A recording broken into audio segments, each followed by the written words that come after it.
Hello and welcome to Options Guide TV. My name is Brian Overby. I am the author of the Options Playbook, and I'll be your host for about the next 20 minutes here. We're going to have a short and sweet Options Guide TV. Well, hopefully you be the judge if it's sweet or not, but we are going to look at our paper trades that we put together on Monday. We've done a few rinse and repeats. We've had, I think it's 9 straight weeks of the S&P 500 index, the good old SPX, finishing higher than it was at the start of the week. And a lot of that has to do with, I think the Fed meeting was the main thing that kicked it off. Obviously, the CPI, the inflation, and the PPI numbers were solid, which helped when it came along with the press meeting after the Fed meeting and the comments that were made there. So in general, that's when the market really started to take off. And it's been in a bullish, there's been a bullish sentiment for 9 weeks or so.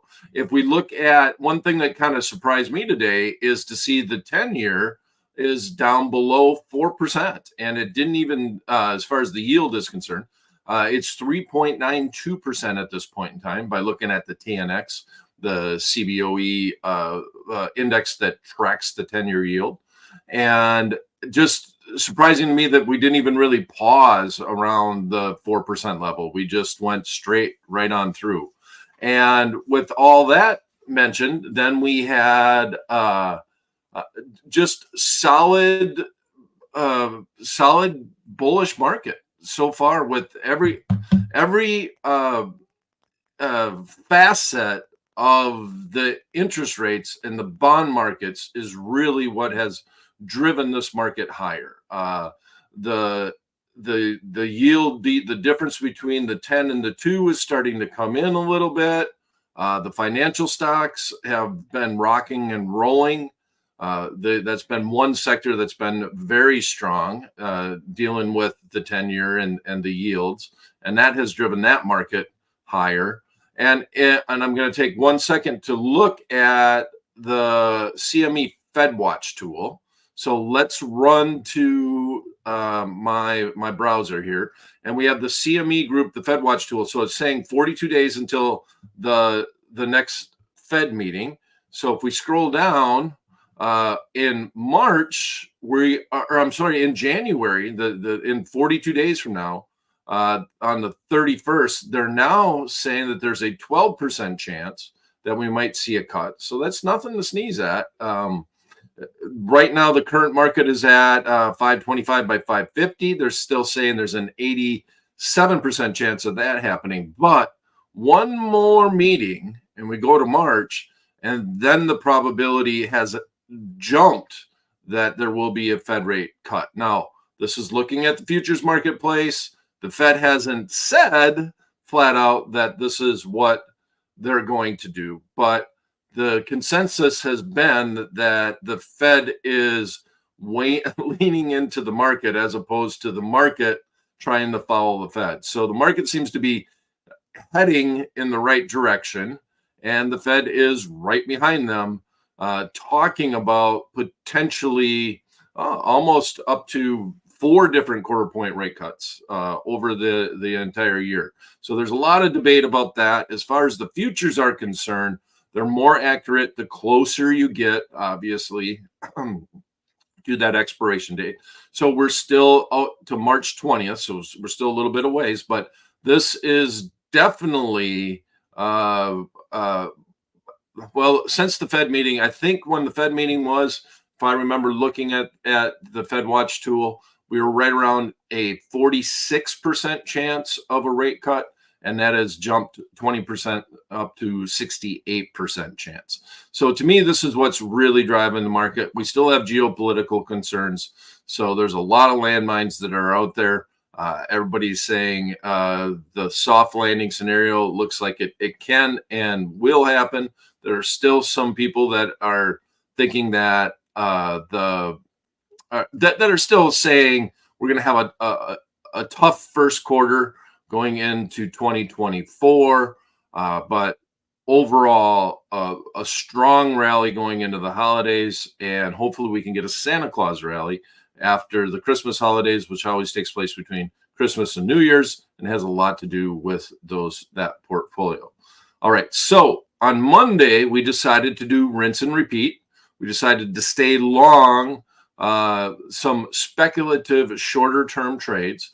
So today, that's what we're going to focus on Options Guy TV. So let's run and look at those two trades. So inside the browser, once again, we're going to look at optionsplaybook.com and the strategy that we've been putting together on Fridays has been the skip strike butterfly.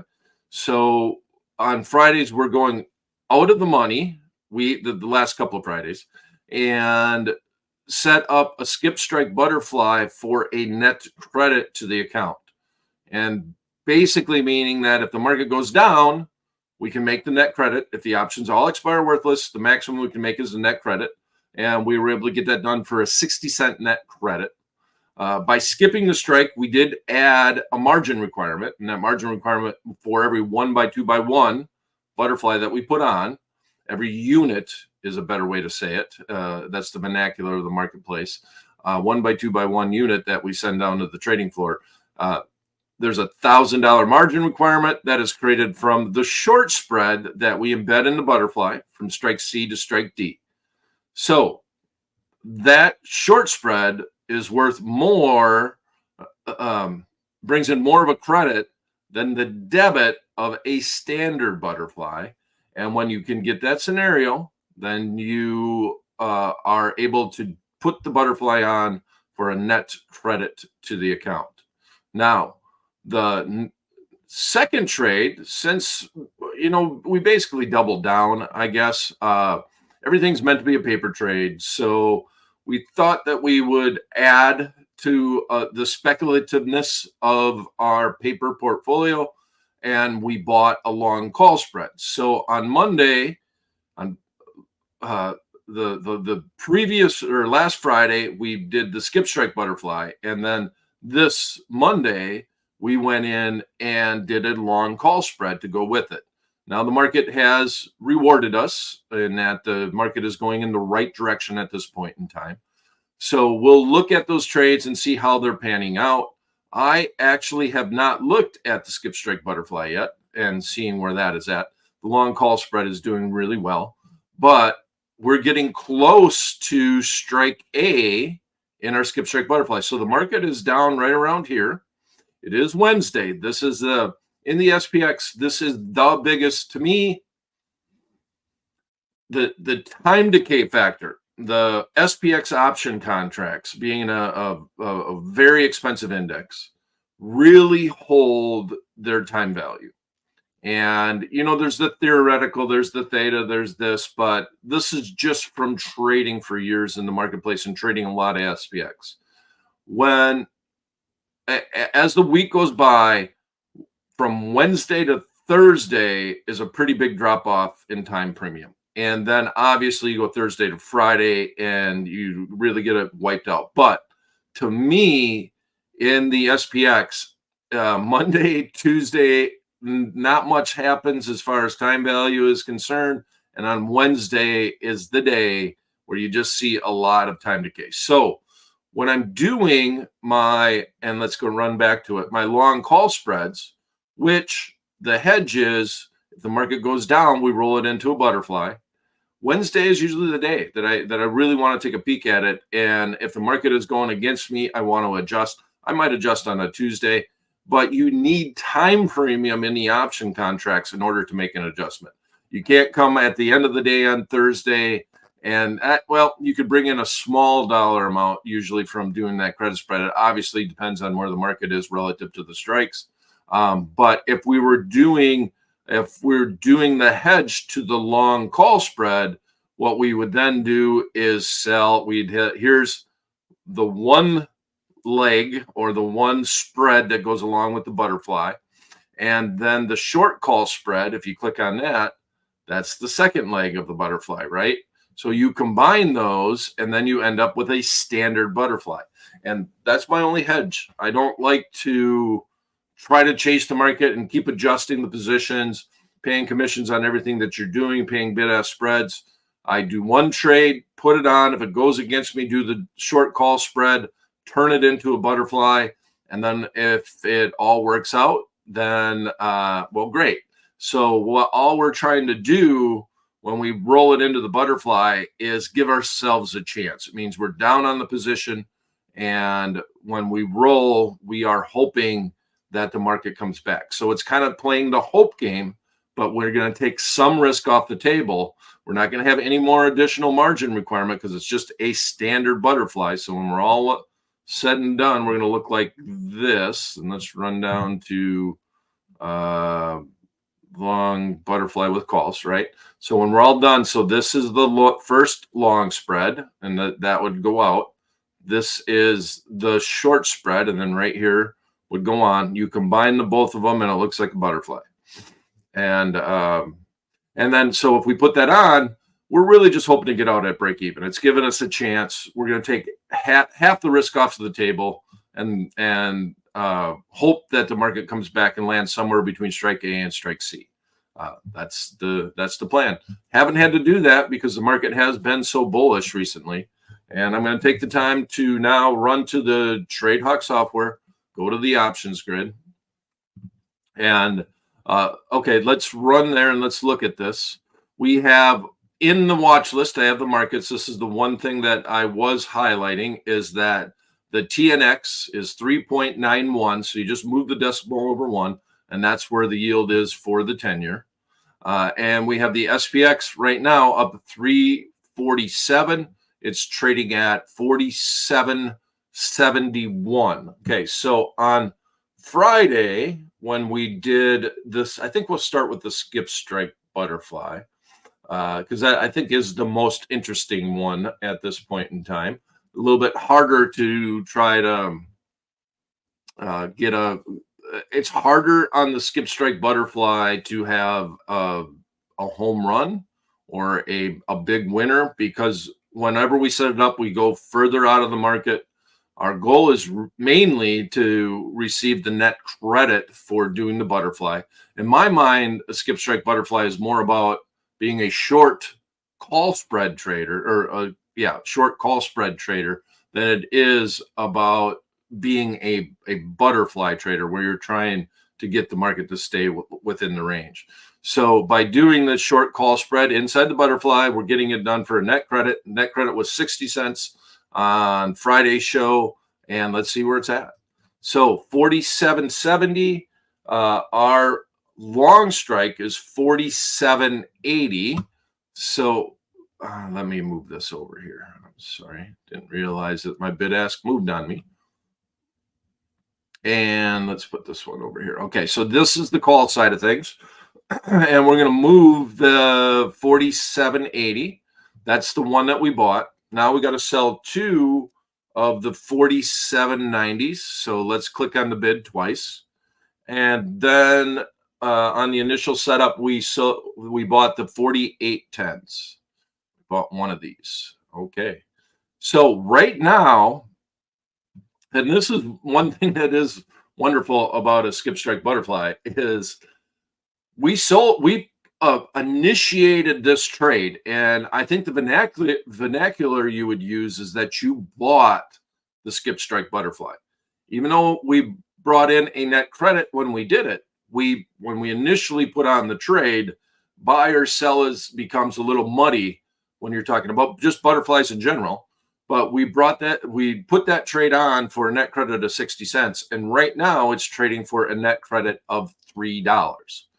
So we put the trade on, brought in 60 cents. If we take the trade off, I got to do it in reverse. So this is going to be going against us. Sell, buy to open, sell to open. Okay. So to take the trade off, right now it's going to be a net debit of $3.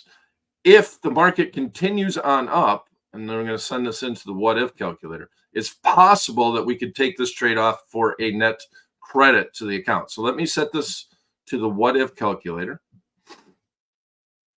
And this will show us it's the reverse of what we were looking at on the skip strike butterfly. We're going to take this on in. And what will eventually happen, because now remember, we're doing the exact opposite, is here's where the market is at. This is as of today. But as the market goes higher, we got 2 more days, and this is going to land at 47.90. This is where the bottom of the skip strike butterfly would be at, which means we're going to have, if with the theta decay and the time decay, there's a huge amount of upside from here to here if the market can land within that range. So if we're looking at the count at 47.72, we really would like it to stay below 47.80 until that expiration date. So if we drift higher, we go towards the 47.80 account, we're going to have a huge amount of time decay from Wednesday to Thursday. And then from Thursday to Friday, obviously, all the options have to go away. So we're hoping that we land somewhere between 47.80 and 47.90.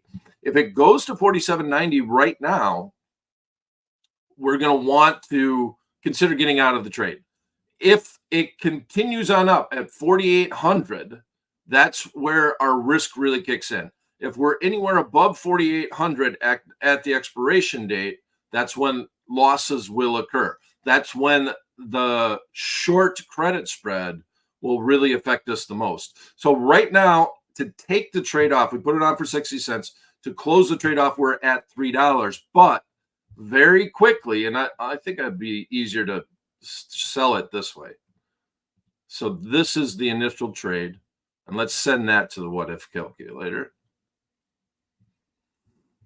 All right. And I'll grab this and we'll go like this. So the initial trade, we got it right here. Net debit of $3 to the account. So it's showing you that this is a 305 net debit or a credit to the account right now if we put the trade on. And if we went up and the market lands right in this range between 47.80 and 4,800, this green line will morph into that. And when that happens, we'll be able to close this trade out for a higher net credit to the account. So it could be a very, very quick switch from the net debit to the net credit from Wednesday to Friday. So there's going to be a lot that will happen here in the skip strike butterfly. So Friday's show will be very interesting to look at, see where we land at. Right now, we're right at on the cusp of this being a winner and a loser. Very quickly. If we closed it out today, we'd be down on the trade. If we wait a couple of days and the market just stays where it's at, we're going to have a solid, very profitable trade, especially if we can creep up towards our short strike. But the key word there is that we want it to creep. If it gets to 47.90, we need to look at it. We need to think about getting out. At that point in time, we may be break even on the trade if it happened right away, if it happened today. But right now, we need to be watching this trade very closely. Okay, so if we go back and we clear this out, let's look at what's going on with the long call spread. So here we go here. Boom, that's gone. Long call spread. We bought the 47.25s and sold the 47.53. Did that for a net debit of $6 to the account. So let's set this trade up. 47.25. If you have any questions about these, please feel free to put them in the chat box. We tape it live, so we want it to be as interactive as possible here on Options Guide TV. We are buying the 47.25, selling the 47.35. All right, so now the market is up. The market was at 47.46 approximately, and we are 47.73 at this point in time. 35, 76. So and on this trade, we are now, oh, we got, let's wait. What expiration do we got here? Oh, that makes sense. All right, let's go back and look at this 12/22. Maybe that's what's going on. All right, so the right here at this expiration, now we need to clear this out. 12/22, 25.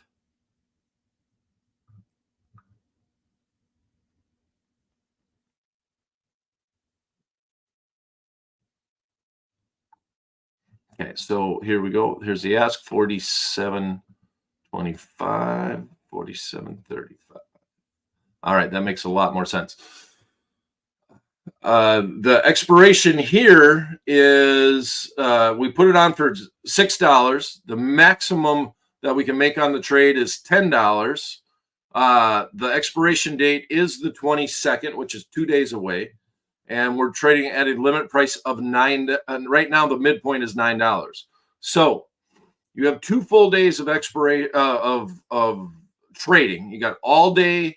We got half a day Wednesday, all day Thursday, all day Friday. I'm at $9 in this trade, right at the midpoint. Very solid markets in the SPX. The bid-ask spread is fairly wide, but usually you can fill somewhere close to the midpoint in the SPX. They're just very liquid option contracts. So you got to think about just getting out. I don't think I want to ride this, especially with the markets being as toppy as they have been. 9 weeks in a row of gains in the SPX.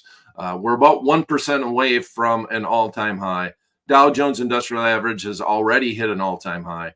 So just makes it a little frothy in the marketplace. So I would not want to take the overnight risk to try to make $1 on my $10 wide spread. So I might put a limited order in at about 920 or 920, 930, somewhere in that range.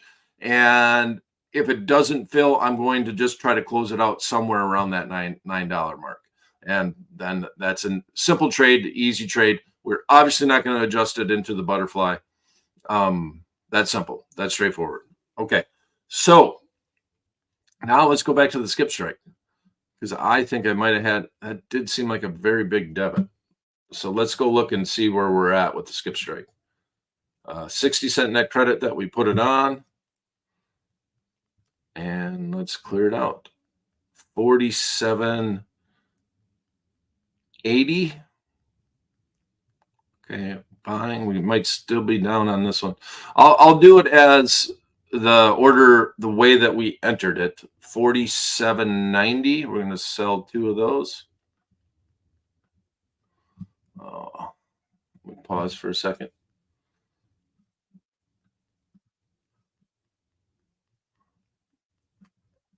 Okay, we're going to do 2 of those. 48.10, and then we'll buy one of these.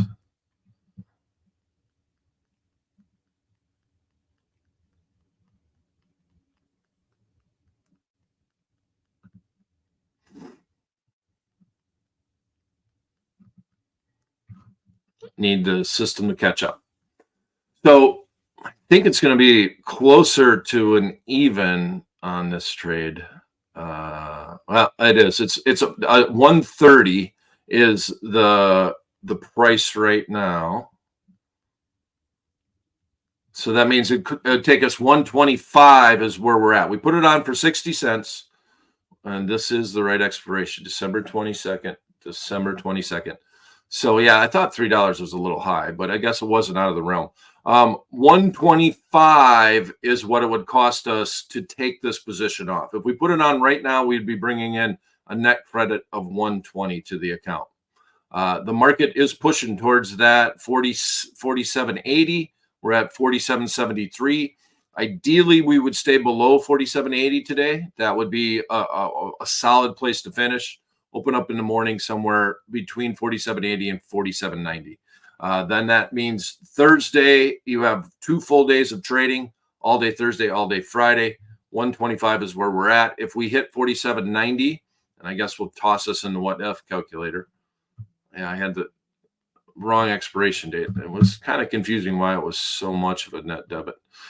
So in here we had 47.72. Once again, this will start to creep up. If we put it on today, it would be a net credit of 120 to the account. 125. Well, we'll call it 120. All right, net credit of 120 to the account. And this is showing you that on this side. It's saying 135 when it came in here. And as the market goes up, this will eventually morph in. So very interesting, interesting pricing dynamic when it comes to the skip strike butterfly as expiration approaches. So this will be very interesting to see how this green line will play out as we approach that expiration date. And yeah, that's straightforward. Apologize for having the wrong expiration to start with. This is it. 22nd. Want to make sure I got it done again. Okay, 120 is the net debit to unwind this position. We put it on for net credit of 60 cents. That means we would be down 60 cents on the trade if we took it off right now. Want it to land somewhere between 47.80 and 47.90. And if it does, we can then, if it hits 47.90, we should be profitable on the trade. But if we're not, we want to think about getting out. We don't want it to get away from us. If we're somewhere in the middle, if the market goes against us hard right now and it ends up at 47.90, time decay is going to be our friend. It needs, those option contracts in the SPX need to, they need to wither away. The two option contracts that we sold are still trading for $8.90. In order for this to get to the maximum, we need these to be as close to zero as possible on that expiration date. All right. Well, let me see if we have any questions. I apologize if I confused you. All right. No questions at this point in time. So I'm going to say that's it for this edition of Options Guy TV. We will be back this Friday, and we'll see how this trade plays out. It's going to be a very interesting scenario. I would be out of the long call spread at the end of the day today, if not already. If not, close it out at this point in time. We've definitely reached our goal on it. And this trade, I am going to have to watch actually actively tomorrow. I'll set an alert to see if we get above 47.80, between 47.80 and 47.85. And we'll just let it ride and see where we land. So thanks for coming, everyone. Please click subscribe, ring the bell so you get all the notifications for Options Guy TV. And we'll see you this Friday at 11 a.m. for the next edition of Options Guy TV. Thanks for coming, everyone.